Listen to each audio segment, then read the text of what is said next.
Welcome back to Gangley, Gareth, and Paul. Just Paul. I'm Paul here, and we are doing a more serious episode of Gangley, Gareth, and Paul. It will hopefully broaden our appeal, so without further ado, we've got highlights from Mr. North Andover. An update from our pet health correspondent. And a look at this year's Catwalk for Cancer fundraise. All this and more coming up on the This Kids edition of the Journal.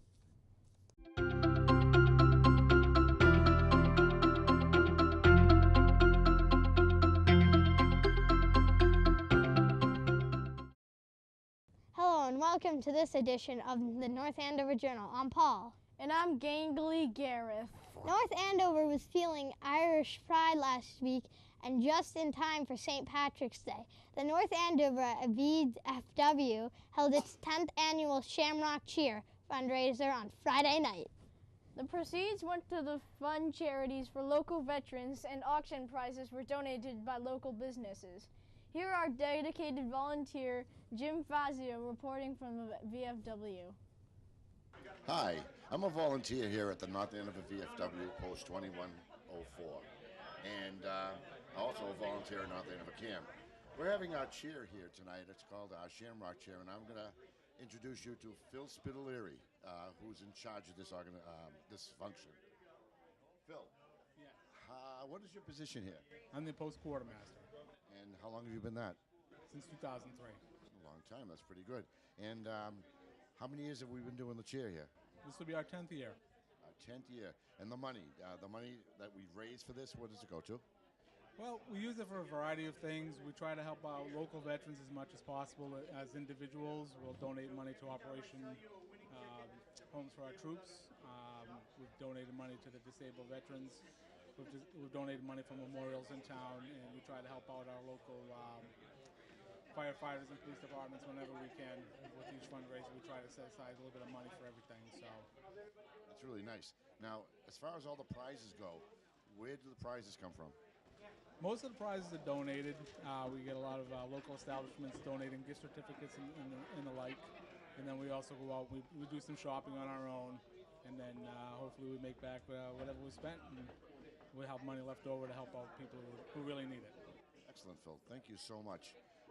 Shamrock Chair here at the VFW. Do you believe it's been 10 years?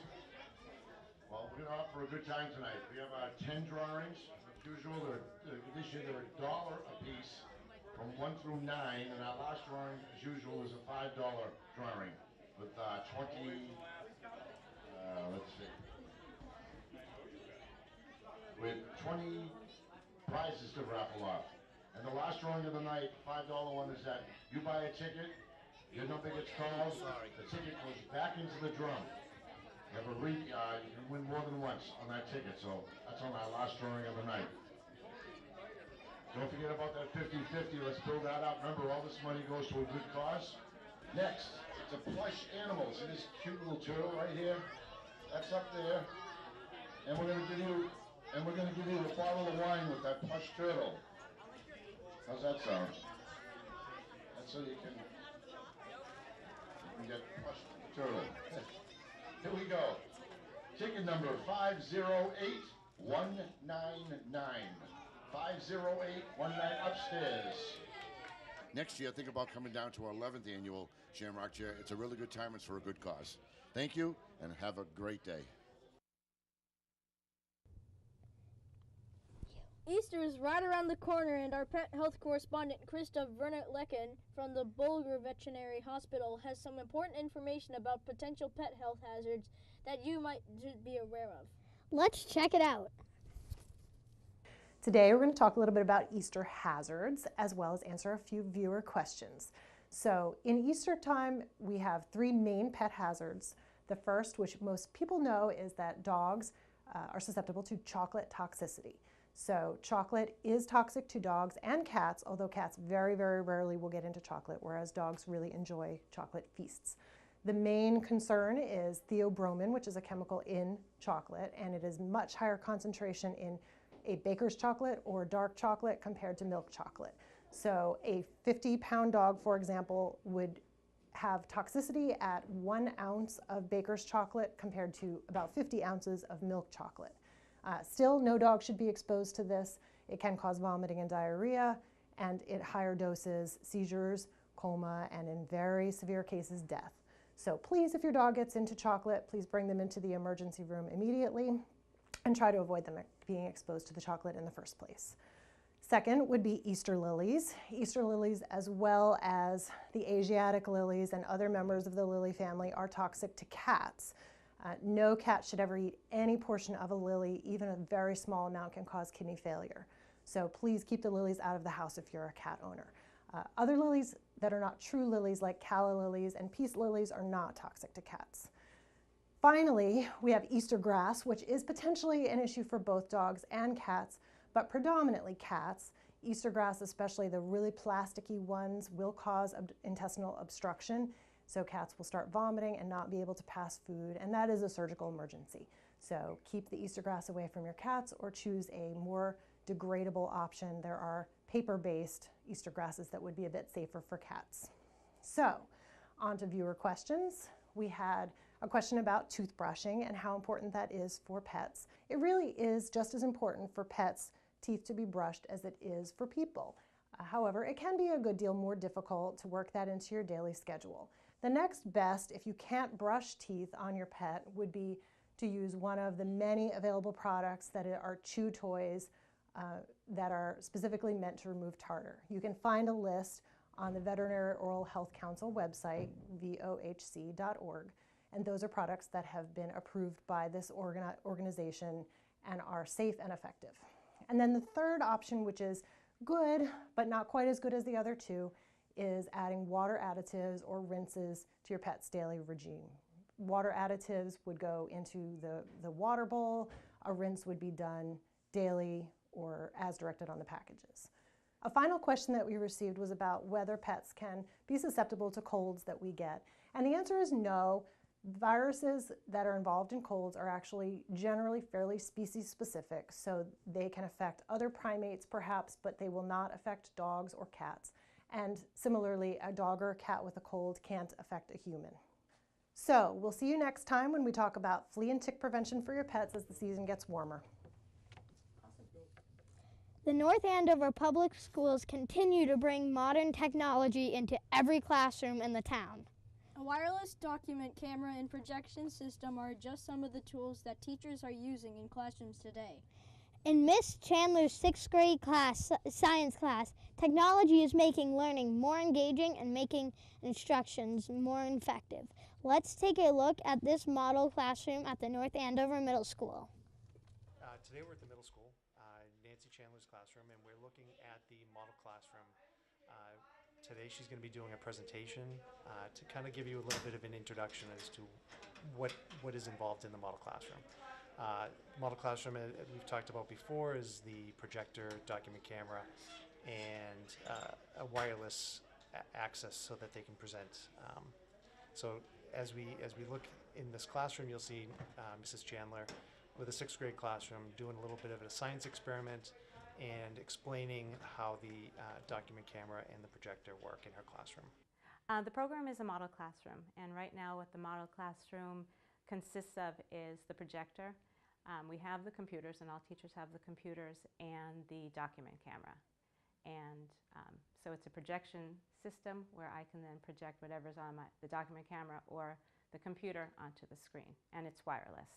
So it just makes things much, much easier than we used to have the carts, and the carts would be in the middle of the room, and the cords would be in the way, and you'd have to move the kids' desks around.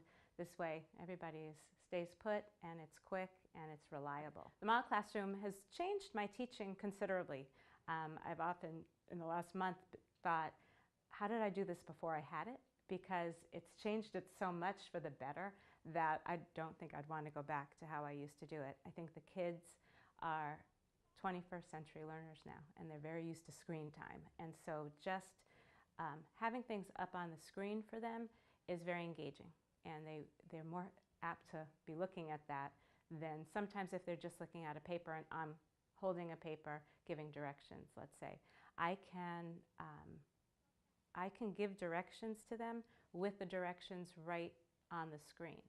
So something that I want to highlight, I can highlight right there. Whereas if I said a word, underline that word they might not see where that word is. But so it's really reaching a student that has trouble with that, or even a student who's maybe not always as engaged. So the direction piece of it is great. It's also changed my teaching in terms of being able to record. So I was able to record last week the directions for a week-long project that were about 10 minutes long with me rolling dice and doing different things, and kids who were absent were able to then watch it and know exactly what to do when they came back. In a lab situation, it's great because I can be demonstrating and my 4 groups can be watching it on the screen and actually doing it at the same time. Whereas before, if I'm in the front of the room and there's a taller student in front of a shorter student and this one can't see, or they gather around but then they don't have their materials, it just makes it so much more conducive for everyone participating. I could link a video to Google Classroom is one way, but I can also link a video to our homework page website. That's through the North Andover Public Schools site. And I can also send things home in an email. When I was able to record those directions and the kids came in and just had to take a computer, listen to the directions, that would have been 10 minutes that I would have been away from the other kids who had heard the directions and working on the project. So instead of taking me out of the classroom to give those directions to those kids, I was able to stay in the classroom. They were able to get those directions. And 5 kids used the computer to see the directions, came right back in, and not one of them asked me one question about it. They can rewind something that they didn't understand and go back and see it again. So that right there was such a plus. And now for our calendar updates and happenings around town. On March 29th, we will be having our local elections. There is 1 seat open on the Board of Selectmen, the Housing Authority, and the School Committee. If you're unfamiliar with the candidates or unsure who you want to vote for, make sure you catch the candidates forum. You can find it on this channel, the GovCam channel, and on the North Andover Cam YouTube page. The MSPCA is having a vaccination clinic at Nevins Farm in Methuen on April 3rd. $15 for each vaccination, $25 for a microchip, and $8 for a nail trim. If you don't have your pets vaccinated, this is a great event to attend. And on April 5th, the high school is hosting the All-Town Band Festival at 7 p.m. As always, if you have any news stories or ideas for a segment, please email us at the journal at northandovercam.org. That wraps things up for this week. I'm Gangley Gareth. And I'm Paul. Thanks for joining us. Yeah. Oh, wait. Breaking news. We just got some breaking news. It's raining cats and dogs. Today we're at the middle. I thought it was raining monkeys. What do you mean? Oh. Well, I guess it is raining monkeys.